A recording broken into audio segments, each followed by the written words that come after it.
हाय दोस्तों। 1935 में अमेरिका के वायुसेना ने एयरप्लेन मैन्युफैक्चरर्स का कंपटीशन रखा था। बोइंग कंपनी ने अपने मॉडल 299 को इस कंपटीशन में उतारा था, जो सेना के रिक्वायरमेंट से 5 गुना ज्यादा बम कैरी कर सकता था और उसका स्पीड भी पिछले बॉम्बर एयरप्लेन से दोगुना था। मगर टेस्टिंग के वक्त एक दुर्घटना घटी और टेक ऑफ के कुछ ही सेकंड्स के बाद प्लेन क्रैश हो गया, जिसमें 2 व्यक्तियों की मौत हो गई। पायलट मेजर हिल उसमें से एक थे, जो सेना के फ्लाइट टेस्टिंग विभाग के प्रमुख भी थे। बाद में हुए इन्वेस्टिगेशन में यह पाया गया कि बोइंग कंपनी के मॉडल 299 में कोई खराबी नहीं थी। दुर्घटना का मेन रीजन था कि पायलट मेजर हिल एलिवेटर और रबर कंट्रोल के न्यू लॉकिंग मैकेनिज्म को रिलीज करना भूल गए थे। सबसे ज्यादा एफिशिएंट और एक्सपीरियंस्ड होने के बावजूद पायलट मेजर हिल से ये गलती हो गई थी। ऐसी गलती फिर कभी किसी से ना हो, इसलिए टेस्ट पायलट्स ने मिलकर एक चेकलिस्ट बनाई।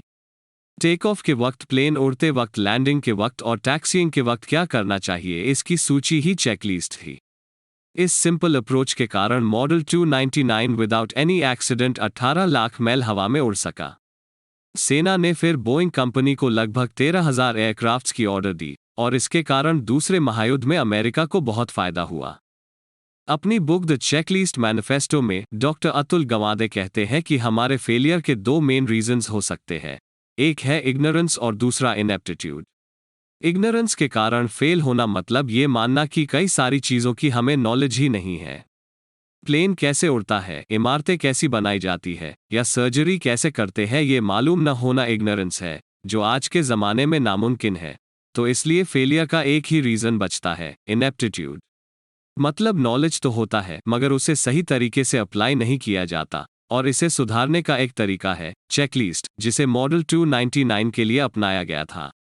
2006 में वर्ल्ड हेल्थ ऑर्गेनाइजेशन ने सर्जरी के दौरान होने वाले डेथ्स और नुकसान को कम करने के लिए एक मीटिंग बुलाई, जिसमें ऑथर डॉक्टर अतुल गवादे भी शामिल हो गए थे। सर्जरी के दौरान कई सारी डेथ्स छोटी छोटी गलतियों के कारण होती है, जिन्हें ईजिली अवॉइड किया जा सकता है। डॉक्टर्स का हाथ न धोना या वक्त पर एंटीबायोटिक्स न देना जैसे कारणों से किसी की मौत हो जाए, ये ठीक नहीं है। हम कितने भी एक्सपर्ट और एफिशिएंट क्यों न हो, कई बार छोटी छोटी चीज़ें भूल जाते हैं।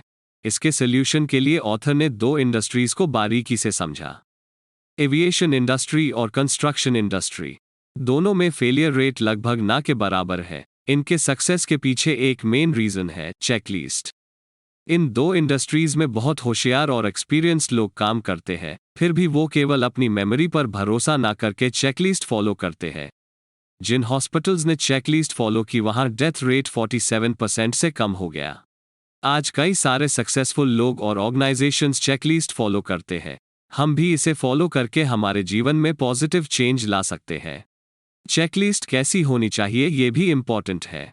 चेकलिस्ट 2 प्रकार की हो सकती है, डू कन्फर्म चेकलिस्ट और रेड डू चेकलिस्ट।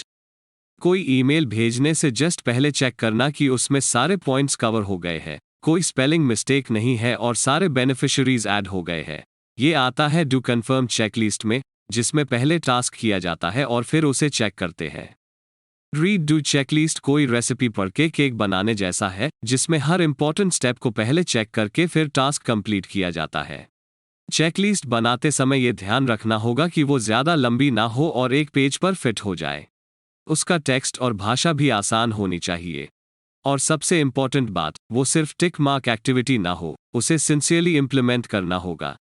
क्या आप कोई चेकलिस्ट फॉलो करते हो और उसका आपको कैसे फ़ायदा होता है, ये कमेंट करके ज़रूर बताइए। और इस वीडियो को भी लाइक कीजिए और इस चैनल को सब्सक्राइब करके बेल आइकॉन पर भी क्लिक कीजिए। तो जल्दी ही मिलते हैं किसी और वीडियो में एक नई बुक के साथ। Thank you.